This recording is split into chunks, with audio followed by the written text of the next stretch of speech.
They came up with this phrase, we have directed attention fatigue. We live in a world where so many things are begging us to pay attention to it, and we can't possibly keep up. Nature is one of the only things that can capture our attention without taxing it. It has a property they call soft fascination, and when we spend some time in it, we actually emerge more restored.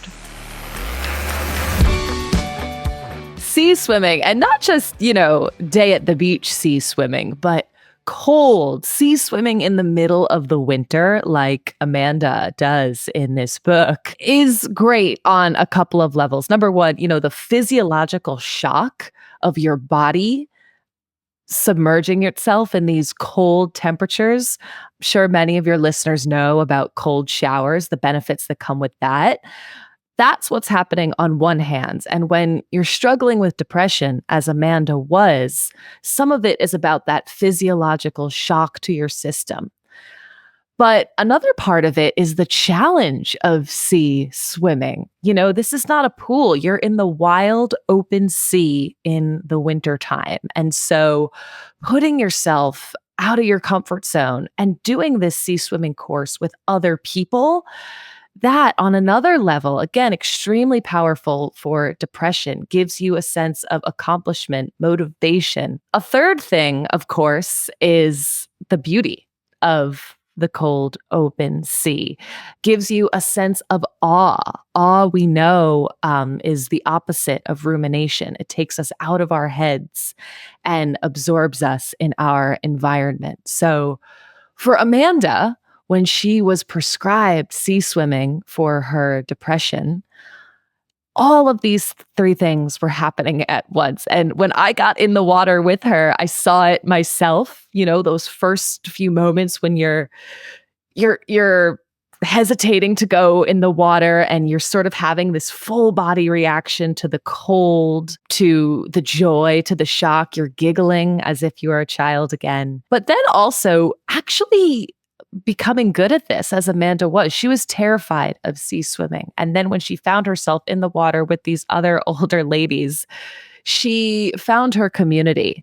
And that we also know, when someone is in the depths of depression, having that sort of accountability as well, when it's an activity you enjoy, when it's an activity that physiologically is good for you, it's kind of the trifecta of social prescribing. It's really incredible because when you hear depression, you tend to think of SSRIs, therapy, maybe exercise or nutrition if you really have a practitioner who's a little bit more integrative.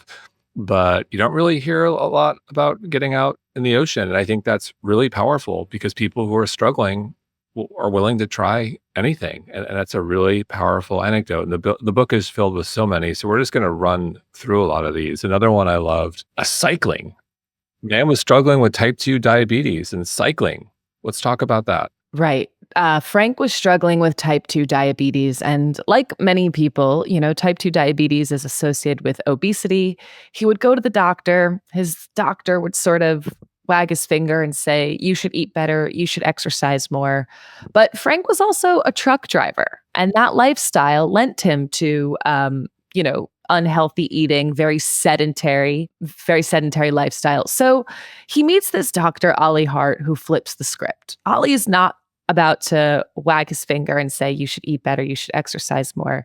He says, tell me about something you used to love when you were a child. And Frank thinks about it for a minute and he says, I really loved riding my bike, but I haven't done that in 50 years. So Ollie says, I know what I'll do. I'm going to prescribe you a spot in this cycling confidence course. Cycling confidence course specifically designed for people over 50 who are relearning how to ride a bicycle and doing it sort of like sea swimming, doing it on the street, right? That comes with all sorts of, dangers and risks. And when you master that skill, you also get the benefits of mastering something a little bit out of your comfort zone. So yes, cycling we know is so good for us. 25 years of longitudinal data in England says that cycling is one of the greatest, mortality reducers. We know this, right? Like all aerobic exercises, movement, of course, is very good. But The combined nature of cycling, doing it with other people, going out of your comfort zone, finding a routine, and yet again, doing this outside among nature is extremely powerful. And Frank's story is one of, doctors told him he was going to be on insulin for the rest of his life. And at the time, this was not only a bummer, but England had made it illegal for you to be on insulin and to be a truck driver. So this was also threatening his job. But what this doctor does through this cycling course, Frank ends up loving it. This course is 6 weeks. He ends up loving it so much that he starts his own cycling group. He calls it the Chain Gang. And he starts recruiting both alumni of the course and people he meets while cycling to join him. They have a routine every Tuesday at 10 a.m. They have people holding them accountable if they don't show up. And eventually, Frank's story is one of losing 40 pounds, coming off his insulin on his own, and more importantly, just psychologically feeling healthier than he's felt in years, and evidently taking all of these people along with him in that health journey. Well, you mentioned the chain gang. I can't help but think the benefits of creating this, this group of people who are getting together, holding each other accountable, building meaningful friendships. And this is the whole, a big part of the book, how important that is. Right. I mean, you get it as, a former athlete, that the power of a team almost to hold you accountable, to show up is so much better than a doctor just saying, hey, you should go ride your bike for 30 minutes a week. It's so much different when your meeting time is 10 a.m. Everyone's texting Frank at 10:05. Where are you? You were supposed to be here.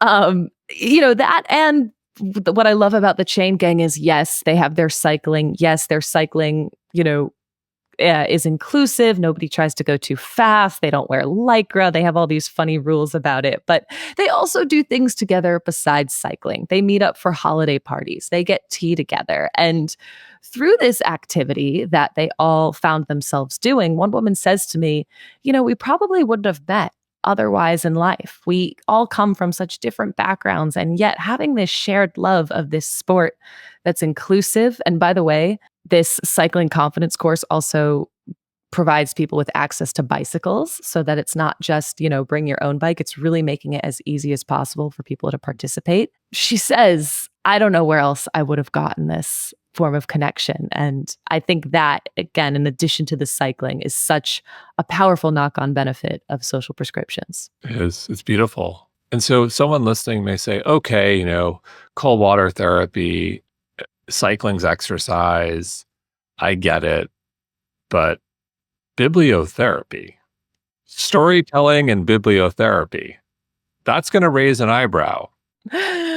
Yeah, you're right. I love one of the leaders of arts prescribing in the US says, 50 years ago, we didn't have this discourse that we have now around exercise, that this is good for us, that this can lead us to prevent health issues down the line.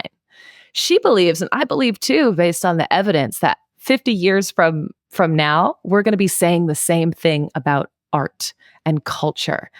And why is that? Well, we've been telling stories for as long as we've been a civilization. We find that storytelling is a way to cope with the uncertainties of life.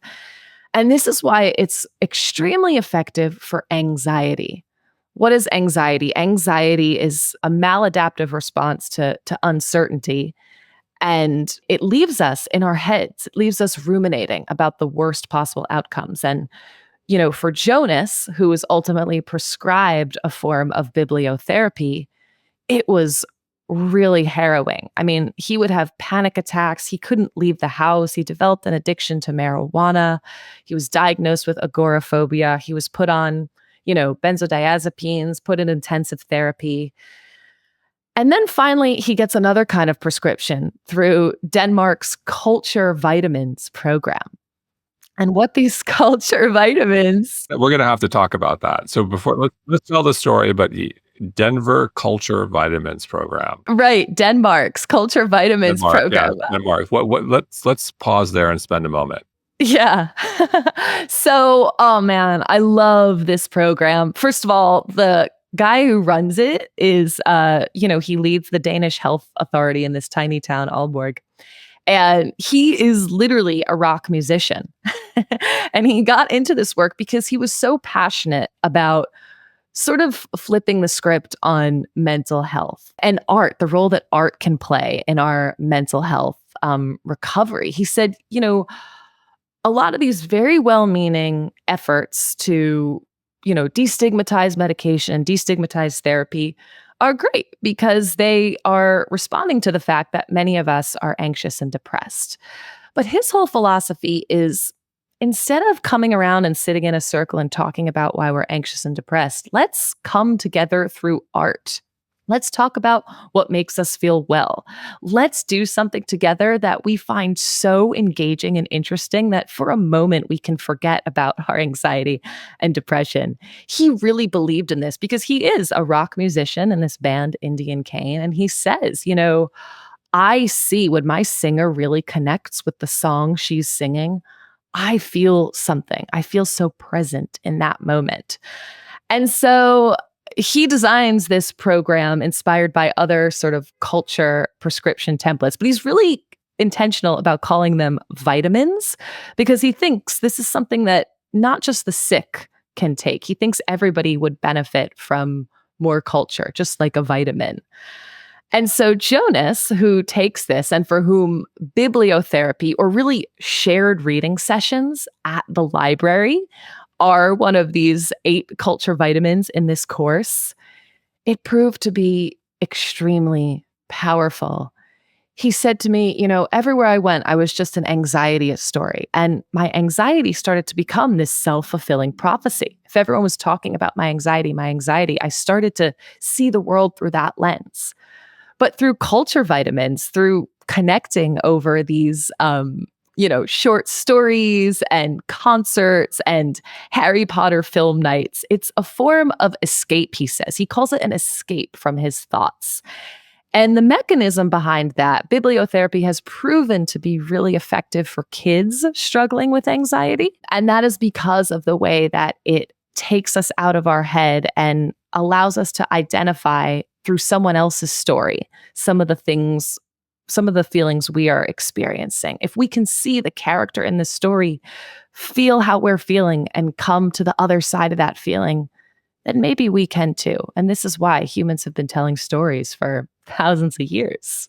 I love this one, and there's so much to unpack here. A couple things you said really resonated with me. On one hand, if you're suffering, you do need to talk. Talk therapy is meaningful. Sharing with friends and families, meaningful. But as you brought up, it can also become your story. If this is what you're talking about, you're bringing energy to something that makes you deeply unpleasant. And that's something I think is becoming increasingly on the radar in terms of parenting and how we parent with kids. Sometimes you just kind of like gotta get over it, move on, acknowledge this thing hurts or is upsetting to some degree. Obviously, there's all types of trauma, but this idea of moving on, and I think it's very powerful. And I want to talk about this, like, what do you think is happening? Is it the change of scenery? Is it the beauty of the art? Is it this anxiety can sometimes be triggered by structure or fear of the unknown, and art is unstructured and beautiful and infinite to some degree with possibility? Like, what do you think it is from your view that makes art so powerful for those suffering? Yeah, absolutely. It reminds me of, I listened to an episode you did with Arthur Brooks, who talks about happiness and talks about how actually happiness is not our goal. It's not your goal as a parent. It shouldn't be your goal as a human. Your goal should be to be able to cope with the ups and downs of life. And I think art provides that for us. I think, we could talk about moving our bodies. We could talk about spending time in nature. these things are very obvious why it's good for us to do them, right? And it's why, we talk all the time about how we evolved to move our bodies, we evolved to pay attention to nature. I think the same is true of art, that this is a way of coping with the ups and downs of the human experience. What I love about art, and there's, a whole modality and method through this in art therapy, is that it allows us to access some of the nonverbal feelings that we're storing. Art therapy, by the way, is very effective for people who've struggled with trauma. This has been around for almost 100 years, particularly in war veterans, people who've struggled with PTSD. And I remember hearing this story. There's a great project here in New York called the Art Therapy Project. The woman who led it, led a group of veterans to create abstract art. People who'd served in, the Iraq War were very, had very personal experiences with 9/11. And she looks over the shoulder of one of these veterans and she sees him doing something with his hands. And it's so obvious to her that he's creating the Twin Towers. And I don't think it had been obvious to him. Later they reflect on it. But I think if that therapist had asked him point blank, what was, tell me about your experience at war, or tell me about your experience of 9/11. It is so painful. It is so deeply stored within us that we can't find the words to describe our trauma sometimes. But art is like that portal. Art is a medium making that a little bit easier. So I think it's true for trauma. I think it's true for anxiety. When we see someone else telling the story that we identify with, it's why we listen to music and are so moved by song lyrics, or cry at movies, or cry at the end of a book. It's because a part of us identifies with that character. And I think being moved, instead of telling our anxiety to go away, which we know never works, if we sort of give into it and connect with someone else, even a fictional someone else going through it, that is a tool we need to cope with it. It's such a great point. We all get exercise, nutrition, breath, meditation. But I think using the arts as a tool in our toolkit is really great, because you can do it with the whole family too. Like, whether it's, you don't necessarily have to paint together, but maybe you can go to the museum together or go see a film together. And so what have you, like, how do you view, there's lots of different approaches. I have PTSD and anxiety, and I'm going to use artist therapy, and I'm going to get pen and paper, whatever it might be, or maybe go through a program. And then there's some of the things that are a little bit softer, if you will, a little bit more passive, going to a museum, a film, listening to an album together. How do you think about those, the more passive ways to incorporate art and culture into our toolkit? Yeah, that's a great point. And, I want to distinguish here. There is something called art therapy, where you're in a 1-1 relationship with a therapist. I think for very severe trauma and PTSD, that's probably your move. But for people like Jonas, who, don't get me wrong, his anxiety was severe, but it didn't quite look like complex trauma in the same way that, these 9/11 and war veterans did. I think it can be really powerful because it's also in a group setting, right? And I think, spoiler alert, part 3 of the book is me prescribing myself some of these things when I'm dealing with, the just general anxiety of growing older, watching my parents get older, having some worries about that. I've found that it's really a gateway drug for confronting what's been on your mind. So I think it's powerful for everyone. I think it's powerful in families. I think it's especially powerful in children. And what I love about it is, I'm picturing you, reading a story to your child at night, which is what bibliotherapy aims to do.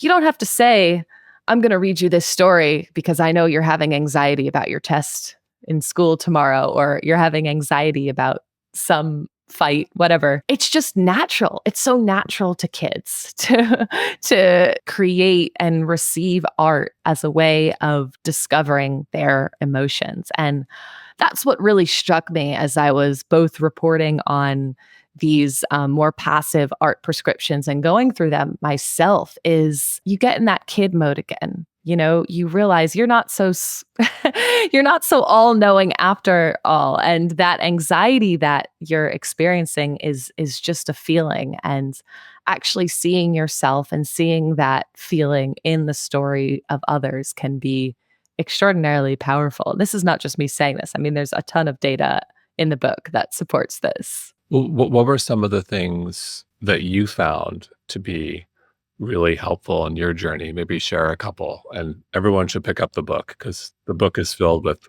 so many phenomenal studies and anecdotes. But what can you share? Sure.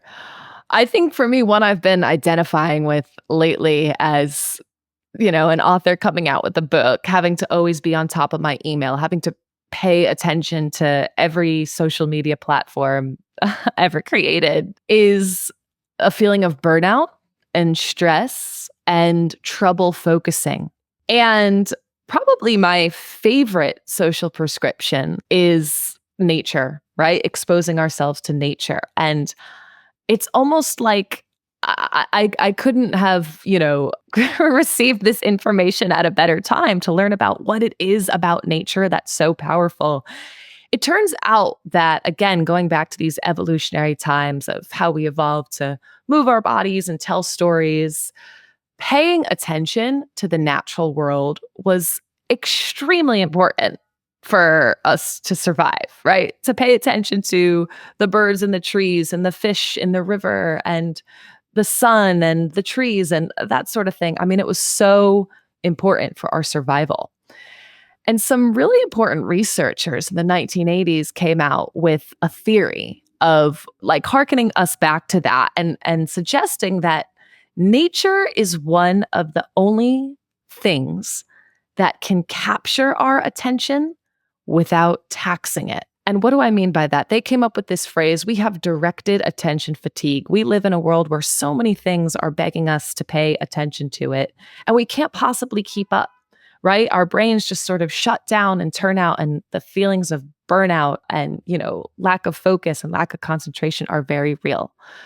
But what nature does, because of how we evolved to survive with it, it captures our attention. It has a property they call soft fascination. And when we spend some time in it, we actually emerge more restored, better at focusing, better at concentrating. It almost functions like a good night's sleep. And a lot of studies suggest that this is not just theoretical hearsay. I mean, they've tried prescribing nature to kids with ADHD, found that its properties are just as effective as Ritalin. They've prescribed nature to adults, walks in nature, and found that it is associated with less activity in our subgenual prefrontal cortex, which is associated with rumination. And so you'd ask what was powerful for me. I think whenever I find myself just feeling like I can't pay attention, I'm so overwhelmed and burnt out by all of the demands of these social media platforms and email, I will go outside to my local park for 10 minutes. I'll try to watch the birds as much as possible. No headphones. Just 20 minutes every day. And people listening to this who are feeling burnt out and stressed and distracted might think, I don't have 20 minutes. That's why I'm so burnt out and stressed. You find that on the other side of that, you become better at judging your stressors. You become more efficient with the attention you can expend. And the book, of course, talks about stories of people who've healed from chest pains and insomnia, symptoms of stress. It talks about people who've healed from ADHD through social prescriptions in nature. But that's probably the one that's resonating the most with me right now. How about you? I really love this term or phrase, soft fascination. To me that, you mentioned the birds, that could be feeling the heat. It could be looking at the imperfection in that tree. It's you're still focused, you're not daydreaming, you're not going to get hit by a car walking across the street because you're not paying attention. It's just this I love that soft fascination with my surroundings. Absolutely. It feels doable.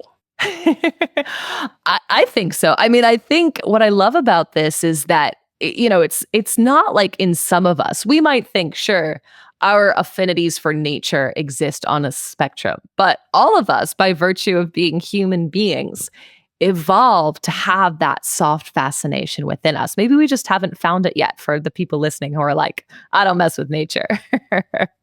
Jason Walkup here, founder and co-CEO of mindbodygreen and the host of the mindbodygreen podcast.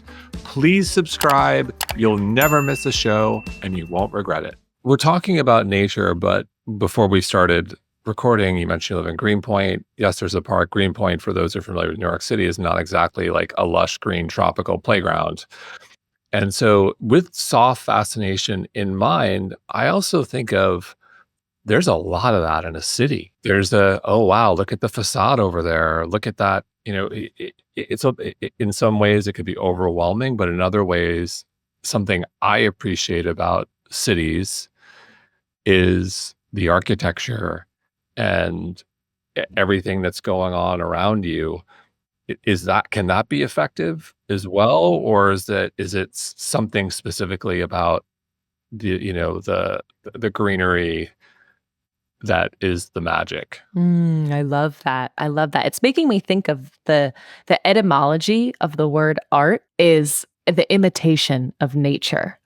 So when you talk about, the skyscrapers and finding beauty in these cityscapes, maybe there's a part of you that is connecting this built environment with the natural environment, because that is what good art aims to do. I think it's both. I think for people who live in cities, there are a lot of folks, Dr. Nushin Razani is one of them, who've created programs, especially for kids, to sort of bust them out of the city into nature. I think there is something unique about a purely natural greenscape. But that being said, I think you're totally right. And here's the spoiler alert. This book organizes itself around movement, nature, art, service, belonging as being kind of the 5 core kinds of social prescriptions. But these are really just gateway drugs for being more present with your environments. And for me, and this might rattle you and some of your listeners, I was someone who had a really hard time with meditation. I'm someone who has a really hard time with like sitting still and being with my thoughts. But if I'm prescribed one of these, 5 ingredients, yes, it's about, the physiological benefits of movement, nature, art, service, and belonging. But it's also about being in an experience that's shutting off the part of my brain that's ruminating, that's distracted, that's anxious, and forcing me to be really present in my environment, the same way that I think meditation strives to do. It strives to quiet us down. And for me, I'm someone who ironically needs to do something to quiet it down. I think in terms of environments and changing environments, you mentioned, getting the kids out of the city and getting them to a rural area. I think it goes both ways. I think if you're also in a rural area, sometimes you just shake things up and get to a city and vice versa. And in my view, what I found to be effective is just the change of scenery, specifically new sceneries. Like you're open in a different way. You're observing. I think people can, and myself included, can sometimes become numb if their routine doesn't change and it's the same route, whether I'm driving or walking every single day. And okay, I'm going to wave to my friend again. And that we'll talk about that too, the power of loose connections and deep connections. But I think you can become numb, and there's power in the change of scenery. I absolutely love that. And you're making me think of how, with traditional medication and therapy, or even with non-traditional medication, there's a lot of talk of psilocybin and MDMA. What I think all of those forms of therapy aim to do is get us to shift our perspective, right? It's about shifting our perspective. The same environment that's making us feel all of these things, that's giving us all these symptoms, shifting that environment can provide a relief for our symptoms. We know up to 80% of our health is socially determined by our environments. So I love how you put that, because I think that is exactly what social prescribing aims to do. It's getting us to shift our perspectives by shifting our environments. In terms of environments, when it comes to connection, the title of the book is The Connection Cure. So let's talk about connection. Right. Yeah. I mean, the connection cure, social prescribing, the practice that unifies this, I think people hear that and they think, oh, so you're like forcing people to be friends. You're forcing people to talk to strangers. And I want to say, no, don't worry. This is not about forcing any kind of social connection. We know that small talk sucks, No, maybe you don't want to talk to your neighbor. I think, sure, we could talk about how a little bit of that is important, but social refers to our social determinants of health. It's about the very things we're talking about, changing our environment. And the connection cure, it's not just about connecting with other people. It's also about connecting with a sense of joy and a sense of purpose. Now, the third pillar of that is joy, purpose, and relationships. That is extraordinarily important, but not just these, forced friendships, deep, meaningful friendships, deep, meaningful relationships. Dr. Robert Waldinger, who's written a great book about the longest study of human life, has found that strong social connections are your greatest predictor of longevity. More than IQ, more than income, more than genes.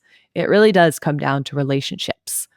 Now, not just any kind of relationship. Loneliness, we hear that word a lot. It's actually Loneliness Awareness Week this week. We might think of that as being the absence of any relationship. We sort of have our cultural picture of what loneliness is, maybe an older person who's isolated. Actually, loneliness refers to the absence of quality relationships. Just as, the cliche is true, you can be lonely in a crowd. And just as a 400-calorie bag of chips isn't going to satisfy you as much as a 400-calorie, plate of broccoli and turkey. The same is true for relationships. So what are the makings of a quality relationship? I love what Dr. Arthur Aaron says about it. Dr. Arthur Aaron has a sort of viral New York Times piece, The 36 Questions That Lead to Love. But what he's really doing there is demonstrating his hypothesis with that he created with his wife, Elaine Aaron, which is that what relationships should do is affirm who we are. A companion is a confidant that affirms who we are. And just as, we evolve to be among the trees and move our bodies, we also evolved to know ourselves. And he thinks that a companion should sort of help us practice getting to know who we are. And then we could do the same for them. And so, yeah, I think that's what's beautiful about social prescriptions is that you're sort of starting with this unifying common interests. He thinks a feeling that you have things in common is like the precursor to get to these deeper relationships. But then ultimately you'll get to a point where you can share your deeper fears and joys with another person, and having that other person to affirm them back to you. That is the stuff of the broccoli-like relationships. And building off of this, someone may be listening and say, well, maybe I don't have a partner, or maybe my close friends don't live near me, or they're not around anymore if I'm old. Something you mentioned, which I think is really tremendous, is the power of volunteering. That's right. That's right. Yeah, volunteering. This gets to the service element, and this gets to something I think your guest Ellen Langer talks about, is the importance of engaging with some cause that is bigger than us. That again, it's all about taking us out of our own heads and connecting us to the people and environments around us. And so, one anecdote I love from the book, probably my favorite chapter, is when I find myself on this dementia care farm in Norway. And, people with dementia are often older. The name dementia comes from literally out of one's mind. So these are people who've lost a lot of their cognitive abilities to drive, to remember what they said 5 minutes ago. What this care farm does is instead of, putting these people with dementia in a room and saying, all right, go talk and like be friends now, they actually have them work together on this care farm, feeding the chickens, preparing the eggs, cutting, yes, using a knife to cut these little pieces of bread to feed these chickens. This sort of shared cause is what actually bonds these people. And it's almost like having that physical thing to do, but also that sort of sense that this is for a greater cause is so powerful in bonding them to one another. So yeah, volunteering is extremely powerful for dementia. It's also powerful for chronic pain. I tell a story about that, but you're absolutely right that sort of having this unifying thing that takes us out of ourselves and beyond the one-to-one connection can be a proxy for deepening that one-to-one connection. So let's talk a little bit about the Dementia Farm. Have they found that people on this farm have slowed their cognitive decline? Are they generally happier with their life? I'm assuming their family or caregiver. Like, what have they found? Because I think this is really fascinating that we're not not, I want to say discarding, but putting them in a quote unquote home where they're in a routine and it's kind of a watered down hospital. And I don't mean to minimize it because we know with cognitive decline, it's brutal on the family and the caregivers. But this is, I think, really interesting. Yeah, absolutely. So, dementia, we know it's one of those things for which there is no pharmaceutical cure. It's something that people just have to deal with. And it is harrowing. I mean, I've watched friends watch their parents grow older and get dementia. It is so awful to see that somebody you knew your whole life, perfectly cognitively all there, adult with all their memories and everything, is really starting to lose it. And you're absolutely right that our institutional response in the US is often, all right, let's put them in a nursing home, or, let's make sure they have everything done for them. And what I love about, again, your former guest, Dr. Ellen Langer, is the idea that maybe that's actually not the best thing. Maybe that someone for whom it must be so psychologically painful for them to feel them losing their cognitive abilities. Maybe that one of the best things we can do is actually engage them in something that feels like they have a little bit of control and meaning again. And so for this woman, Marianne, on the farm, she is, chatterbox. And by the way, I meet her. I mentioned to you earlier, I used to teach in Greece, so I speak a little Greece. It's pretty much the only language I speak. Marianne speaks 5 languages, and evidently when I meet her, she remembered a little bit of Greek. So I think about her and how she's this social person. And if she were a person in the United States with her late stage dementia, she could talk, but then an hour she won't remember that she told me those same things an hour earlier. Our response would be, this woman needs help.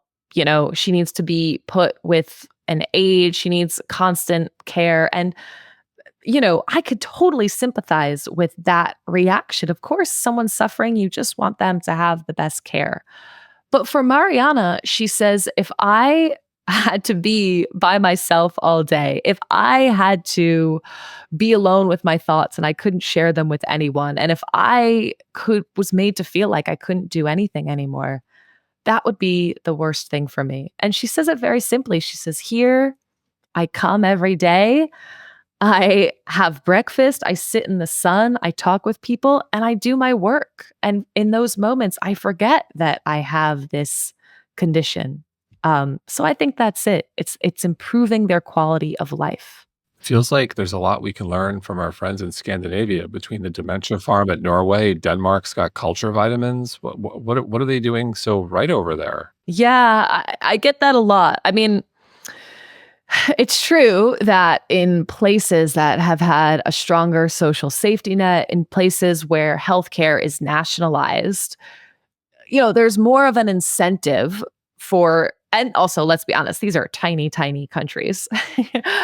There's more of an incentive to experiment with programs that might benefit the whole population, particularly the older population, right? They sort of have this logic of everyone buys in, everyone gets out. But of course, in the United States, we don't have that quite as much. And I'm happy to talk about why I'm still hopeful that these ideas can exist here. So, what are some of the other culture vitamins in Denmark that really stood out to you? What was on that list? Again, for Jonas, this person who was prescribed culture vitamins, he describes himself as being this like total sci-fi nerd. He tells me the story of when he was a kid in the 80s. He wanted to play computer games, but the command language to get his computer to work was in English, and he was Danish. So he sat there with a dictionary and taught himself English in order to be able to play his computer games and sort of escape to these imaginative other worlds through computer games. And so, lo and behold, for Jonas, who loved this as a child, a powerful culture vitamin for him was going to these Harry Potter nights and going to this the orchestra where they would play the Harry Potter score along with the film. For him, it almost felt like he was, you know, 8 years old again with his dictionary. He was transported into that other world and found some reprieve in that moment from his anxiety. It really makes the case for fiction. Yeah. Although this is a nonfiction work, I will hold up the book. Everyone should buy The Connection Cure, but then after that, maybe pick up some fiction. Totally. Totally. You should see my shelf. It is, I'm not going to lie, it's a lot of nonfiction, but that was a before and after moment for me. It showed me that, we try to be so on the nose with our health advice. And we think, again, it comes to this like humility thing. We think we know ourselves so well, but when we surrender ourselves and really immerse ourselves in these other worlds and these other characters, we can walk away learning something new about ourselves. And let's be honest, this is why we have cave paintings. This is why we have ancient traditions of storytelling. Clearly, cultures have independently realized that there is something powerful and cathartic and medicinal to cope with the stressors of human life that comes through telling stories. So in closing, we're going to assume we've got a health forward bunch here. They're exercising, they're doing resistance training, they're eating their protein, they're supplementing, they're doing, they're managing their stress, they're doing a lot of the right things. And then we're going to layer on nature, art, service, connection. Give us your minimum effective dosages. What are the 3 to 5 things our listeners should incorporate into their day-to-day that they can hopefully turn on tomorrow that's going to have a meaningful impact? Because I'm a huge believer in all of this. I think it's a lot of the softer, if you will, which you can't measure with a lab report or a scan, that goes a long way. Yeah, absolutely. So I wanted to be really intentional about giving people a menu of options: movement, nature, art, service, belonging, because I think just as, a doctor telling us to eat better and try this thing that we really don't want to try, it does no good if you're not intrinsically motivated to try these things. So I would ask your listeners to start by asking some of the questions that health providers are asking to arrive at these social prescriptions. These are all variations of the question, what matters to you? So a question might be, can you recall a moment recently where you felt intense calmness and joy? Or can you recall a recent experience that transcended your understanding of the world? These have technical terms in health. They're called glimmers. It's called awe. Another big one is flow. Can you recall a time you were so immersed in an experience that it felt like nothing could interrupt you? I think for your listeners, I'm sure if we crowdsourced their answers, they would all arrive at very different things. We might see some common themes. A common one I see is sort of transcendent experiences in nature, or a really great artistic experience, listening to a concert, whatever it might be. So I would ask them to start there and integrate a microdose of that into their life. Maybe your awe experience is, hiking, hiking in Bear Mountain, New York. Maybe a microdose of that is walking for 20 minutes a day in your park. Maybe your transcendent experience is listening to your favorite band at Brooklyn Bowl. Sorry, I'm using a lot of Brooklyn examples. All good. I still love Brooklyn. You're right. Maybe your microdose of that is seeing a live show locally once a week, going through your library and seeing what they have on offer. Maybe reading is your thing. Check out your library for what they've got. Maybe serving in some, deeply purposeful, mission-based organization. Maybe that's your thing. Try to see what volunteer organizations exist around you. And there's a website, socialprescribing.co, where folks can actually find these things. But I would encourage them to start with that and not feel like they have to go through these things for the sake of them, but to integrate a little bit of them into their weekly lives, I would say is a good goal. Well, fantastic advice. I love the book, The Connection Cure. Everyone go pick it up. And Julia, thank you so much. Thank you so much, Jason. Such an honor to be here.